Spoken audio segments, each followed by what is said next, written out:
Hello and welcome to another episode of Soul Nectar Show, that show that talks about all things essence, where we gather around the campfire and we share our stories of divine inspiration and connection and opening and unfolding and revealing and the wonderful connections we have with spirit, source, God, creator, the divine, whatever your word is.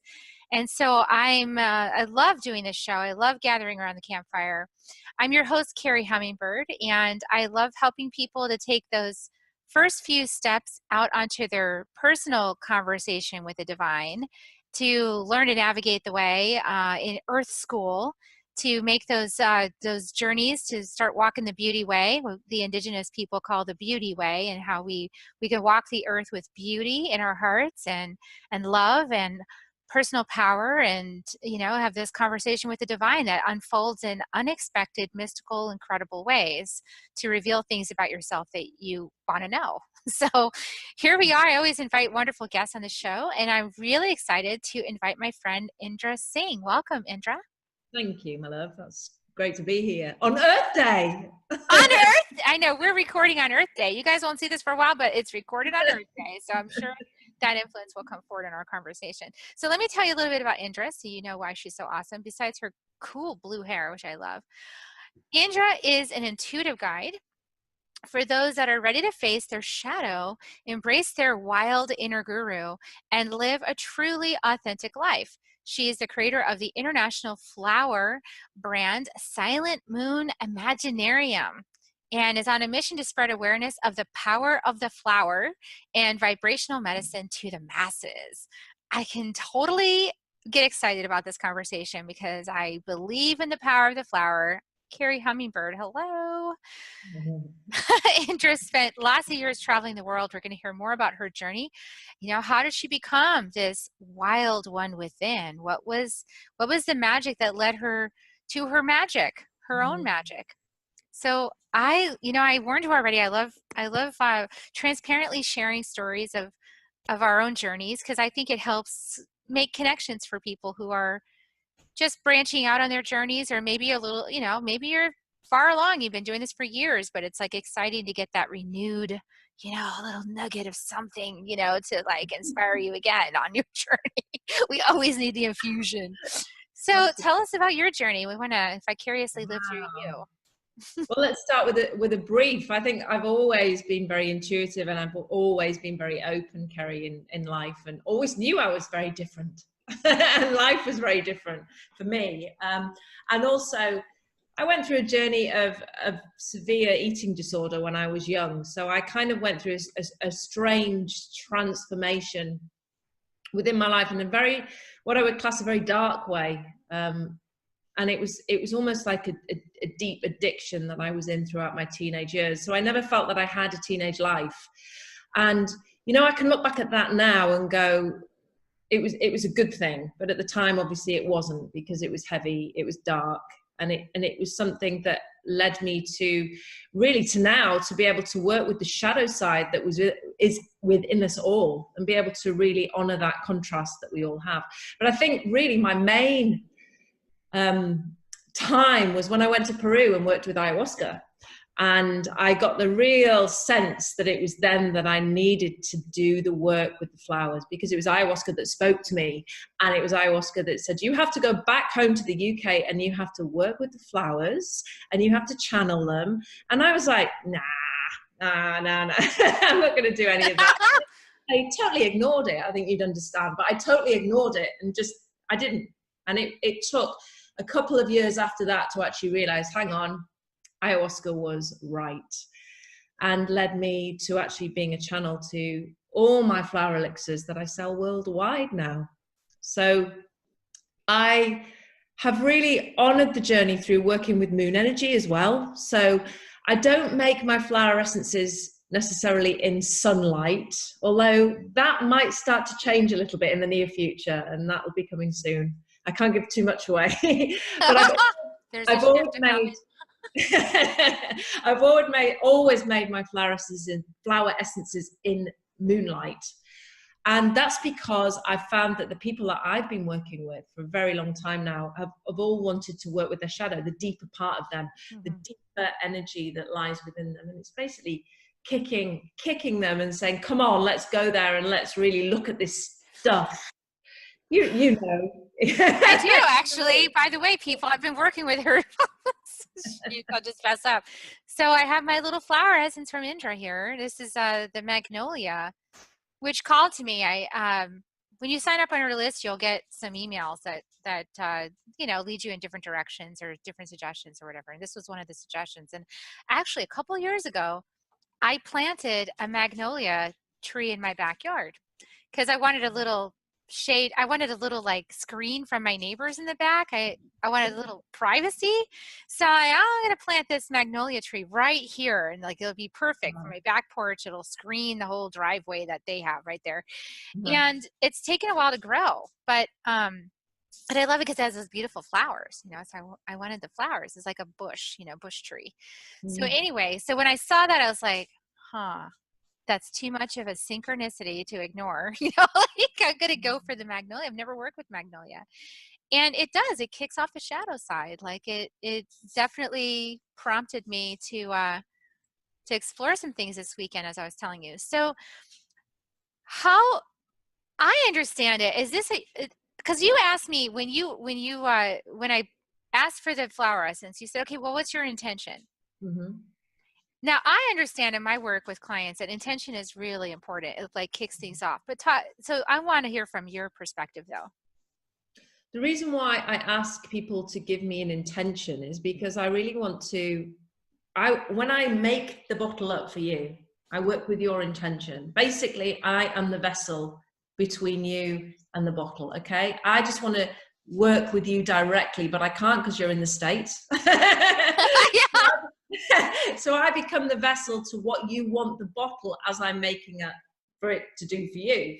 So basically is why I say to you, what is your intention? So that as I'm making the bottle up, I can put the intention verbally into the bottle. Now, some people will write essays. They will just write and write and write. And a brief sentence is all I need, and that's all that's needed, just to go straight into the bottle and come over to you in the States, and that's it. And the intention is that, water holds energy. We all know that everything is energy. So when I'm making this up, as I'm chanting or I'm working in my head, it depends. I don't always work the same way with everybody because it depends on your energy. You're not the same as the next person who could be buying the same essence off my street, because you're different. So I connect with your energy and I work in a way that feels good for you to carry that essence over to you in the States. So does that make sense? Does that? Totally. Well, and for people out there, my audience is pretty savvy, but just for the people that might not be clued in, Masaru Emoto did a ton of work and research around, intention being held by water. That's why I love this, because, so for a couple of reasons. One is because I know about this work of Masaru Emoto with carrying intention in the water and proving that water actually holds intention. And just for the brief nutshell version of it, what he did was he had different people put specific intentions into different vials of water. And then the testing of it was to create a snowflake from that water. So to like take a drop of the water on a little petri dish that was frozen, create a snowflake, and then see the resulting design. And what he noticed was that the ones where the people were holding really good intentions like love and joy and all of these things we like to experience, that the snowflake was very well formed, symmetrical, beautiful. And on the ones where it was like hate or rage or anger or fear, it was like the snowflake was malformed. It looked, just misshapen. And maybe it was even a different color sometimes. So that's just a nutshell version of that teaching. Absolutely. So you think about that. You're 70% water. Why wouldn't it work? Yeah. Like you're putting that intention into you. Exactly. So this is part of my mission, is to not to necessarily get the cynics to believe what is, let's work with the next 5%. Forget the cynics. They're not going to. Okay. want people to understand that vibrational essences, vibrational medicine is powerful. All you have to do is walk outside into nature. And when you connect, you know that it calls you. If you walk, we kind of went for a walk yesterday, me and my family, and I noticed that there were people just walking and they weren't observing. Now, when I walk in nature, I observe. I'm looking at every butterfly, I'm looking at every tree, I'm looking at my feet, I'm looking around me. Whereas I notice we're very disconnected in life, and we forget that we need to connect ourselves to nature to have the experience of being connected to this earth. And this is a perfect day on Earth Day. Yeah. I know it's a commercial thing that we've created, but it's kind of a good thing because it makes people aware that, you know, okay, maybe I really should be going out there for a walk today, even if I never do it any other day of the year. Maybe today I can just do it and connect myself to the earth. And, you know, I invite everybody to go out for a walk and just really take their time and connect with what's going on and look around them. And you will see things you've never seen before. You know, it's always the case when you walk in nature. It's true. And, you know, in my life, every day there is Earth Day. So, me too. I mean, every day is Earth Day. I'm an outdoor person. So, you know, for years ago, my son got this t-shirt. Somebody gave him his t-shirt and it said indoor person. And he loved that shirt. And I was like, stop wearing that shirt. You know, like, no. But, you know, he is kind of an indoor person still. He still loves you know, and so many of these kids do. They love the computer. They love the games. They love being in their rooms and inside. And there's just something that happens when you're like that. When you're always indoors and you're never outside, you start to, it's like the frog in boiling water. You don't even necessarily realize it's happening, but it's almost like your this crust gets formed around your heart, and you can't feel anymore the way that you could feel before. I agree. Yeah, totally. And you become you start to, and I think this is what leads people to think that plants are inanimate, you know. No, yeah. And stones are inanimate and trees are inanimate. No, they're not actually. They have incredible wisdom to share. Absolutely. Like your journey with ayahuasca. I mean, ayahuasca is the ultimate teacher, but all of these plants, magnolia is a huge teacher, but if you've got a lot of crust around your heart, it's harder to realize it. It's harder to get to the space that you realize the wisdom of these subtler bodies, like these subtler beings of light that they're not quite so gruff as we are, you know, so blunt. So talk a little bit about your realizations in refining your awareness, because you've got to have a refined awareness to connect with these beings. I think it's kind of like meditation to me. I mean, I've always been a yogi. I started doing yoga when I was 17.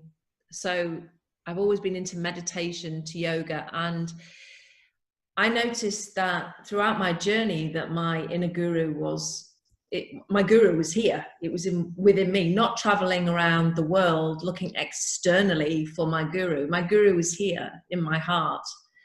And I realized that when I started to walk around in nature, the guru was also there in nature, in the spaces. And I work a lot with my clients to find the spaces between the thoughts, find the spaces between the sounds.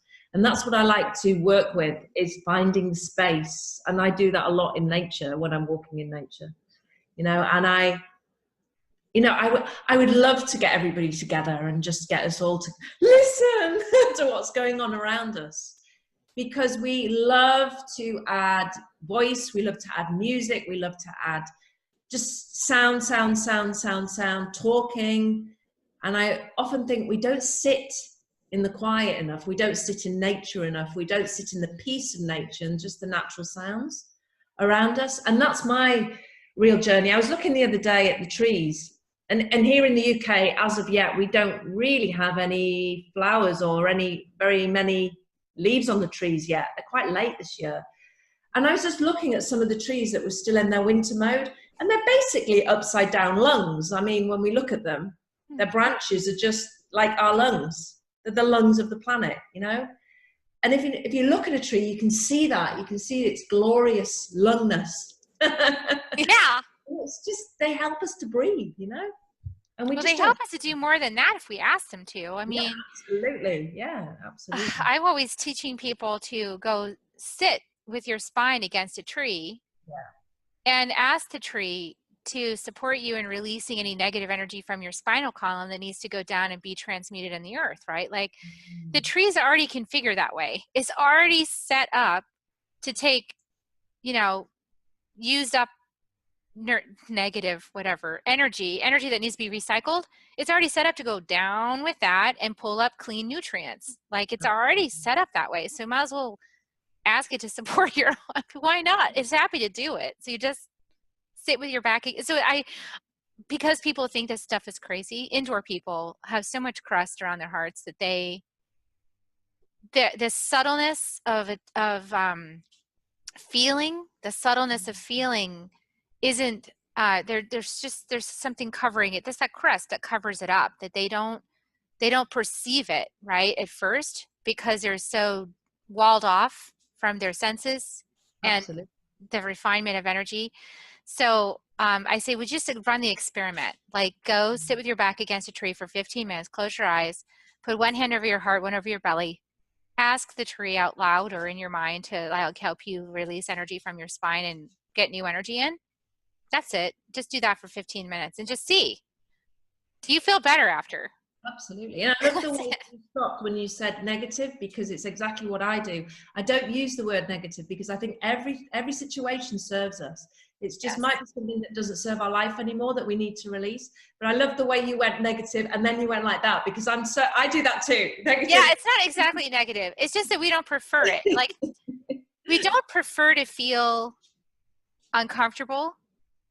However, what I found is that those like membranes of discomfort that we pass through actually are a shedding of old energy that's no longer aligned with us.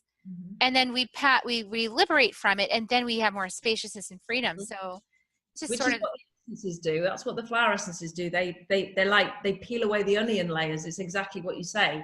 They just let us get closer and closer and closer to ourselves, working on the auric field and really clearing that space around us, which is just so important to get back to our center. So when you say you're experiencing being taken into situations, this is what the flower essences do. They kind of guide you into places where you need to be. And you already work so magically with the energy, you know, shamanic energy anyway. So you know you're already deeply, deeply connected. So you're over halfway there.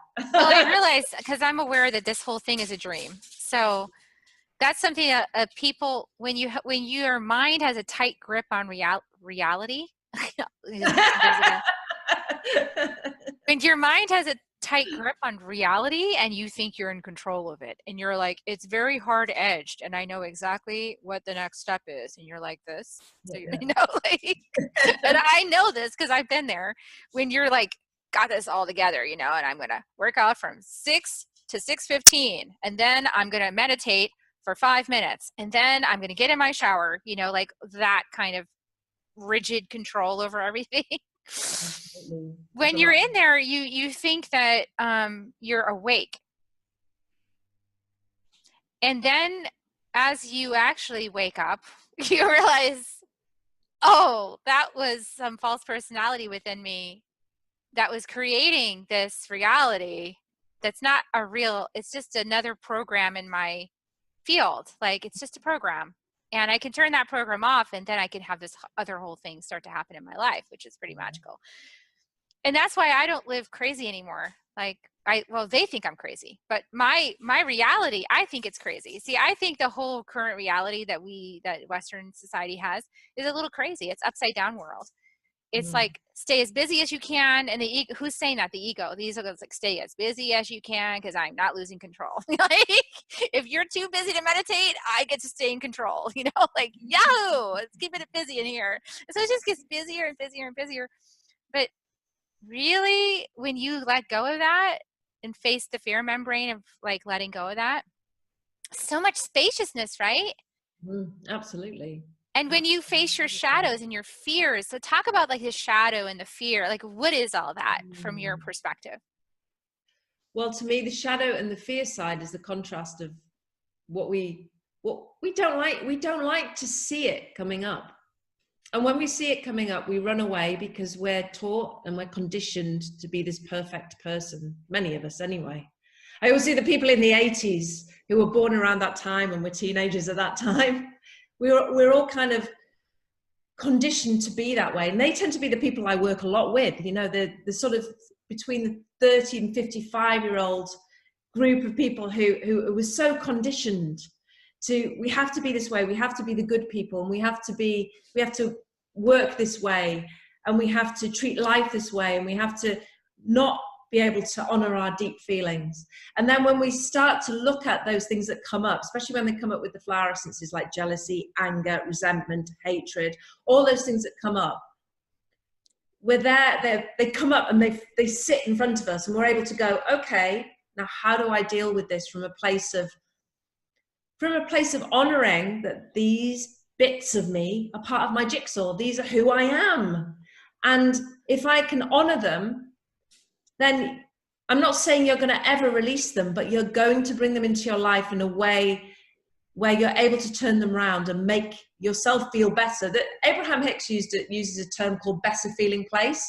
And I love that term, because when something comes up, say jealousy, for example, it's one of those emotions that we all go, ugh, because it's not a nice emotion. It isn't. It's horrible. But many more people feel it than will allow the world to know, you know? Many people feel it. And when I run my support groups, I'll have lots of people say, oh, I'm feeling jealousy today. And I'm kind of great, because how do we get through that together? So find your better feeling place and do it quickly. And how do we do it quickly? And it's about being able to see the emotion and then getting there and turning it around as quick as you can without sitting in it, because it's the sitting in it that makes you ill. It's the sitting in it that manifests all those nasty things within us. We just need to be able to turn it around as fast as we can. And that's how I see the shadow side, dealing with it. Yeah, so I love that. So I have people do this process called hold through discomfort. Mm-hmm. Because that part is coming up and out, right? Yeah.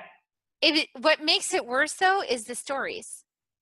Yeah, absolutely. So the emotion itself is just, yeah. It's just this is gross, but I call it an inner fart. I like that. It's an inner fart, you know? So those need to come out. Everybody knows that. Like there's more room out than there is in, as my grandpa used to say.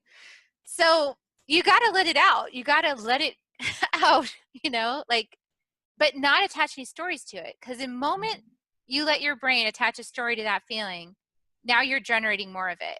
You're keeping it alive. You're giving it fuel. So it is a straight line. It's a fine line, like your little tightrope that you walk on. Is to do exactly what you said. Like, let it air, let it express, because it's gone in a few seconds. If you do that, it's just like, whew, you know, like bam, like that. It's just cleared. But like, don't feed it. You got to like switch, like flip the switch into the positive pattern, more productive pattern that makes you feel better. Because we all, in the end of the day, we all are trying to feel better, like more consistently. Yeah, and absolutely, something like anger is actually very positive when we turn it into creativity. You take an emotion of anger, and you shift it into your sacral space. Your creativity can be just booming. You know, you can create anything from anger, but you have to be able to just go and switch it. And that's the work to do with people, is to get them to switch their energy as fast as they can. I love that. Anger is so empowering, like because it's communicating to you that there was something out of alignment, or something that, you know, is from maybe a past alignment that doesn't work for you anymore, and it's time for you to shift that thing into a new direction. And so what you're talking about, like knowing how to it's just energy. It's just it's an early warning system, and it's energy, and you can use the energy for something productive. Yeah, absolutely. And it's only the conditioning that keeps the story going. You know, this is the conditioning. We're taught to believe that there's a story behind this emotion and we need to have that story. Da, da, da, da, da, da. And I love that, because you did say about the story being, that's the part that causes you to sort of sink. And if you can get there quick and deal with it without the story, bang, it can go straight away. The crazy thing about the plants, so getting back to the plants, because the plants actually help us to become more aware of these things. Absolutely. There's something they have, like, ayahuasca is an obvious one, but even like Magnolia here, you know, like it's something in the plant is able to help you raise it up to your level of consciousness. I don't know how that works, but I just noticed it does. Higher beings. They're ascended beings. They are. Higher beings. It's because they're conscious beings. I had an experience of that, which I'm going to talk about in my next book. But it's about like working with ayahuasca plant, but also having this shaman calling in other plants into my field. And it wasn't just for me, but it was for the group. And I could feel each plant consciousness enter the room and enter my particular field, which I was surprised because I was only working with tobacco. But I had all these other plants started glugging through my consciousness. It's the only way I can really explain what it felt like. It was like glug, glug, glug, glug, glug, glug, glug, you know, like down through the membranes. And then I felt like, ooh, it's just strange, because it felt like there was other worlds happening, like other, I don't know, I would get different visuals. I would get different visuals of different environments that they maybe came from. I mean, maybe they're not from this planet or something. I don't understand it all. I'm just so new at this, but I feel like they were communicating to me that they are a different frequency or a different space of consciousness that they had to share with me. And they were sort of installing that in me for later, you know, for later whenever I come back and work with them specifically. Yeah, absolutely. I totally agree. Yeah. It's like trippy. Blueprint, yeah, for the next time. Yeah, the blueprint. That's a good word.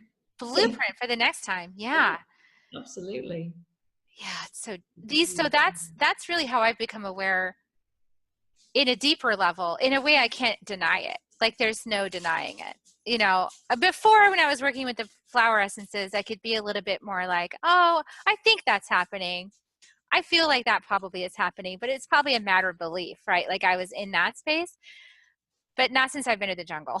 Like now I'm like, no, actually, that really is true. Like they're way more wise, I think, than we are in many ways. This is the reason why I have my support groups, because it's almost like I want people to believe. I want people to understand that it works. And so by creating the support groups and having the people come together and work with one particular bottle at a time, they see the energy from themselves. It doesn't take me to sit constantly in the support groups and tell them they have to feel a certain way. They're feeling it and they're telling everybody. And this was the whole point. This, to me, it's like I'm going to stand out there and I'm going to say, come on, let's get together and show the world that these things work and that everything has energy. And it's been proven already with the amount of testimonials and everything that I have, that it works, you know? I mean, it's so powerful. I have so many funny stories that I could say that it's great. It's just like, aha, there you go. How can you not believe this is true? Well, what I love is the group dynamic definitely helps support it, because you start to work, like, that's why I love experiments where each person is individually claiming responsibility to run the experiment in their life, and then coming back together at the end of the period of time, a week or 2 weeks, and reporting back. You start to see, because I do my calls on Zoom and I have everybody's little face on there, you start to see everybody reacting to everybody else's story like, oh shit, that is so cool, or oh my God. And by the end of the call, everyone's laughing and like, oh my gosh, like there's just no way you can deny it. It's just, it's kind of like beyond your wildest dreams, stepping into this new space, which I really feel is the space that shamans have lived for centuries, you know, like they've already, mystics and shamans have known this for centuries, but now it's getting opened up. So you know, regular people, you know, get to like experience this now. It's kind of cool. Yeah, absolutely. I totally agree. It's like the shift. I mean, for example, I'm not going to give any names, but I did actually, we started a group called the Snowdrop Group, and it was taking the flower essence of Snowdrop. This was the last one we did. And there's one particular person I decided to put on something else because I had a feeling he didn't need Snowdrop, but it was okay because he's close to me. So I used him as an experiment. And I did end up telling the group in the end, but he didn't feel connected to the group, and he didn't feel like he was getting on with the group. He didn't really, not so much not getting on, but not feeling like he was connected. And so I said to him a few weeks later, can you explain to me how you're feeling? And he said all of the healing benefits of marigold. And I said, that's because you're on marigold. And he went, well, so I'm not on Snowdrop? And I said, no, because I didn't feel you needed it. I felt what you needed was marigold, and you got marigold. And I only did the experiment with you because I know you. Otherwise, I wouldn't have done it with anybody else who was coming into the group, because that just wasn't fair. And he was like, wow. And I said, now I have to hold myself accountable. So I have to tell the group. But it was an experiment to show that he was actually not feeling what everybody else was feeling or going through. He was actually feeling the feelings of marigold, and he was taking it. He didn't even know it. Oh gosh, you know what? This is so profound, Indra, in another way. How is it that we always know, and correct me if I'm wrong, but in my experience, anytime I meet somebody who's been working with ayahuasca, I totally know. Like I feel this kindred spirit with them.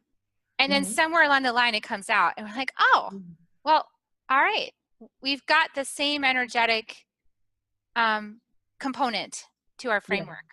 Yeah, I think ayahuasca does it clears the way hugely. And I think it also allows us to step out into the world and present ourselves. I don't think I was as truthful and as honest and as open and as not, I don't care so much. I just want to do my true work. So if people were to say to me, I wouldn't be so worried anymore since ayahuasca. And I think before ayahuasca, I would have gone and I would have run away. But now I know with ayahuasca, I got a real strong sense of you must do this. You're here for a purpose. And I know there is a select group of people out there that want to do this work, and I'm prepared to work with them. And that's absolutely. Well, that group is expanding for sure. Yeah, that is happening because more and more people are waking up. Once you've had that experience, and you know, you've got to be ready to face your shadow, as you said, you know, to do that work for sure. And I had 6 sessions with ayahuasca. 5 of them out of 6 were, I would say, I was in hell. For all 5 out of 6. Yeah, your personal hell of your consciousness. Yeah, I was in hell. And I continued to go until I cleared the way. And it was horrendous. Well, like when you're in the middle of hell, don't stop. You know, keep walking. Like, don't quit, okay? Like you don't want to stop halfway. You know, like keep going till you get to the other side and things have cleared. You know, like, it's not a good idea to stop in the middle. No matter how uncomfortable it is. That's what I also mean by hold through discomfort. Like you're going to get through it. You're going to, and like you said, I love the way you said clear the way. Like that is what you're doing. You're clearing the clutter out of your being, all that crust and stuff that got over your heart so that you couldn't feel, you know, and you're clearing the overthinking. Like I have a guide who works with me, and the first couple of years he worked with me, all I heard was too many thinking. And he's like sitting there like, you know, too many thinking, you know, I could just hear him in my back. God, all right. I'll try to stop.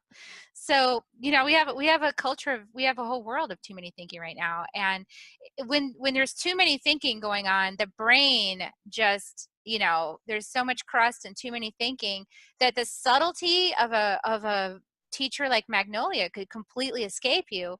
Absolutely. It just would be like, I didn't do anything.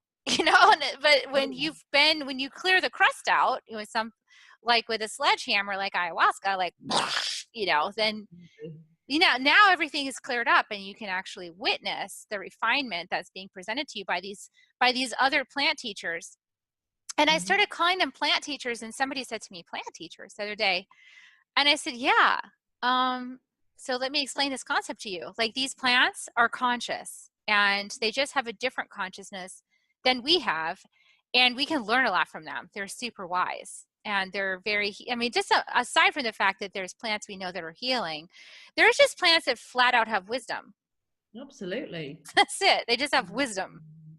I remember when I took ayahuasca, and there was one session where it was coming to clear I had IBS really badly. And she came in to do the work and really went for it. And I said, could you stop? And, you know, you speak to the plant, surrender to the plant. And she was like, do you want me to heal you or not? You know? And I felt her just moving through me, clearing the way. And I've never had IBS like I used to have ever again. Yes, it's cleared up. So powerful. Like you say, the crust around the heart, I had it in my digestion. You know, it was very much there, you know, and that needed breaking down. And it was so powerful, such a powerful, painful experience, but wonderful. So, you know, as I say all this, you know, I'm also very aware that there's a lot of sensationalism around, you know, ayahuasca. And so I want to just take this brief public service announcement. Don't be one of those idiots. Like, seriously, don't do that. You know, honor and respect the medicine, honor and respect the shamans and the cultures and the people who have put their own lives at risk to continue their cultural traditions and ways, you know, like, really honor the people that carried this medicine forward for thousands of years. And, you know, if you want to work with them, that's beautiful. They can always, you know, they benefit from money as well. And, you know, but also, like, don't just go and take, you know, don't be a taker. Like, there's a reciprocity of giving and, you know, then sending prayers back. Like, these shamans are amazing. Like, they've worked through so much of their crust by working with these plants that their perception is, a lot of them, not everybody, but you find a good one, their perception is really, really clear, and they can really help you clear a lot of stuff. And then when you're clear, like, you can always send prayers back, you know, like, why not give back to the people that helped you? So that's public service announcement. Carrie Hummingbird stepping off her soapbox, but that's a big soapbox for me. So it's become glamorized as well. And just, you know, being aware of who you're working with is really important. You know, it's, to me anyway. I mean, I waited till I was called now, and I think that's a really good way. I think the plant calls you. And I knew, because I was seeing Peru all around me. I couldn't turn around without seeing Peru here. Everything was Peru. And I thought, okay, I'll go. And within 3 weeks, I was gone and I was there. Because you'll feel that if you want to work with a plant medicine, they will come and they will get you. And that's they'll retrieve you. They'll pave the way. So, and also being in Peru is its own thing. I mean, being in Peru, if you're called to be there, is an energetic upgrade just by being there. So, so intense. Physical location. It's very intense. So, like, I love this. And, you know, we're circled back around to intent, because that's where we started. And that's really the intent of the work that you do with any of these plant teachers, is what is your intent? Why are you working with the plant? Are you just doing it to get high and have some visuals? Because if you are, I wish I could be near enough to you to do a little whack upside your head, you know. Please don't do that. You know, don't disrespect the medicine. But, like, what's your intent? You know, what's your intent of doing the work and working with the plant? Yeah, absolutely. I totally agree. Yeah.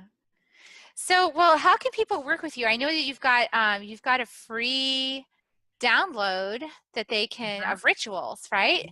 Yeah. Working with the moon. We didn't even talk about working with the moon. So you tell them about how you work. I know, like, we forgot about the moon. I'm sorry, Mama Kia.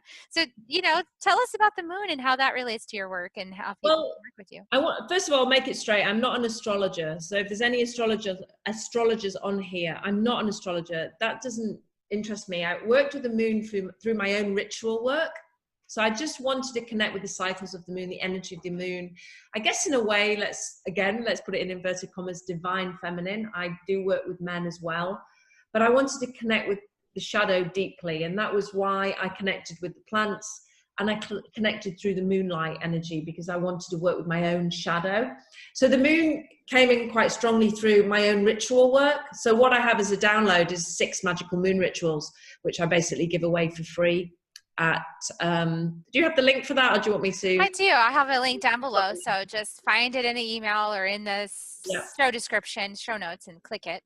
Yeah. So you can grab those, and you can use them regularly as part of your full moon rituals or the new moon rituals. And new moon rituals are always really good for starting again. You know, they're good for if you want to just, I mean, remember, we can start again anytime on our in-breath, we can just begin again. However, if you love ritual work, or you want to try ritual work, you know, take the magical moon rituals and make them your own and create. I'm all about people creating. You know, I love to watch people create, and we can all create. I don't believe there's one person out there who can't create. I think we're just all bogged down with so much that we forget that, okay, I'm not a creative person. Yes, you are. So take these rituals, look at them and honor the full moon, honor the new moon, and look at how they can work for you within your life. So the new moon's really good to start again. The full moon's really good for releasing and letting go. So a bit like the out breath, just releasing. The new moon's like the in breath, start again. And there's three rituals for each one. So you can just play around and just create, and just see let me know how they go, you know. I've got lots of people who've done them, and that was the beginning of their journey with me, was to start with the 6 magical moon rituals and then move on with the flower essences. I love that. You know, I work with the moon rituals as well in my training. So we always work with the full moon and the new moon, like you said. We do fire ceremony. That was just part of my training through the 4 winds, learning about the Indian shamanism. And it's a beautiful connection point. I don't know if anything else, it just helps you like recenter, reconnect, and pray, like have a dedicated time every month that you're going to sit and be with yourself and listen and make prayers. And you know, as part of the Caro tradition is to do a despacho. And so I always do a despacho on the full moon and the new moon. And I love it because it helps me go, okay, what am I feeling regretful about, or what am I sorry about? Okay, I can release that now. I don't have to hold on to it. I'm sorry. I see this now, this thing I said or did or whatever. Sometimes I don't even know. So I'm like, at this point, I used to have a lot of things and it would take me a while to get through all of it. But now I'm like, I don't even know. But whatever I did, I'm sorry. And then, you know, I'm sorry. And then I go into like, you know, like, please forgive me for whatever it was. And then like, I really want to be grateful for what I have in my life. So it gives me that chance to check in, like, absolutely. Look how much you have to be grateful about, and then I can wish, right? And the wishing part is fun. The dreaming. Yeah, and I mean, rituals are thousands of years old. Ceremonies, thousands of years. Nothing woo-woo. It's just a great way of just being able to, like you say, center yourself back. And it gives you like anchor points in your month to like check back in with yourself. And absolutely. And I find when we, you know, spirituality is great when you're meditating and stuff like that is wonderful. It's important to meditate, but it's also important to bring that inspiration down, like into something physical and like an action, you know, and so ritual is great for that. Absolutely. I totally agree. So yes, those are there for you. Take them and do what you will. Take them, try them, report back.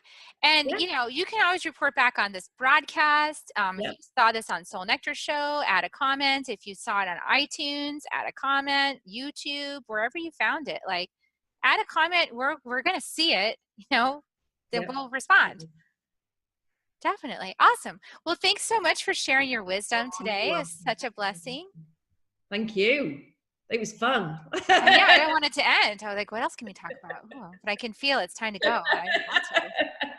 Just start any more fires, Carrie. Okay, we're going to let Indra go.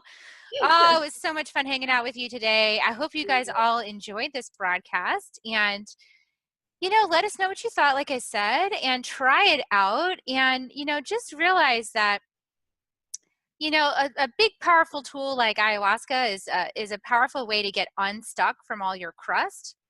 And then you'll be able to be more refined in your awareness that, you know, you can you can feel the shift from a new moon ceremony that's just with some flowers and some fire or something, you know. You can feel the shift of working with a flower essence. You can feel it's just such a blessing. And maybe you don't even need all that to get unstuck. You know, I never worked with that medicine until I had already gone through my Four Winds training. You know, I'd already been certified. I worked, and believe me, that was trippy as all. That whole Four Winds training, light body school training, you go away for a week and you do energy work for a whole week. Gosh. And you come back different. Oh my God, like that is trippy. You don't even need any drugs for that. Like it just kind of freaked me out, you know, like all of it, but it was great. And it got me unstuck. So whatever your pathway, you know, just really be clear about your intention and really honor the plants and the medicines and the traditions that brought it to you, so you can keep that cycle of reciprocity and gratitude going, right? Absolutely. Yeah. Awesome. Final plug for intention. All right. I'm gonna let you guys go now. The school lecture is over. I love you all. I know that you're responsible humans. Have a wonderful day on Soul Nectar Show. Love you. And here we go with our kisses. Don't join me for kisses. Here they come, people. Thank you for the kisses. All right, we'll see you next time on Soul Nectar Show. Thanks for joining in. Bye, everybody.